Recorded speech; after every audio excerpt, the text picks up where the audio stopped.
பொதுவாக கிளி என்றாலே நம் அனைவருக்கும் மகிழ்ச்சிதான். பறவைகளில் தெய்வீகத்தன்மை உடையது ஆதலால் இப்பறவைக்கு நமது சமய வாழ்விலும் பெரும் பங்கு உண்டு.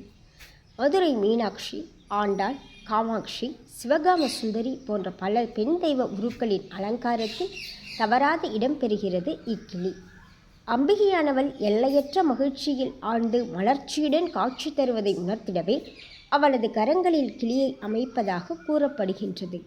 அம்பிகையை இளங்கிளி நாயகி என தமிழ் திருமுறைகள் போற்றுகின்றன. சொல்வதை சொல்வது கிளிப்பிள்ளை என்பது வழக்கு. அன்பர்களின் கோரிக்கைகளை செவிமடுக்கும் கிளி தினமும் அவர்களுக்காக லோகநாயகியான அம்பிகையிடம் தூது செல்வதாக திருமையச் சொற்தலத்தில் ஐதீகம் ஒன்று உண்டு. இதே போன்றதொரு ஐதீகத்தினை குடவாயில் அருகில் அமைந்த திரு நல்லக்கூகூர் தலத்தில் ஸ்ரீ மங்களாம்பிகை சமேத ஸ்ரீ ஆம்பரவனேஸ்வரர் ஆலயத்திலும் காண்கின்றோம்.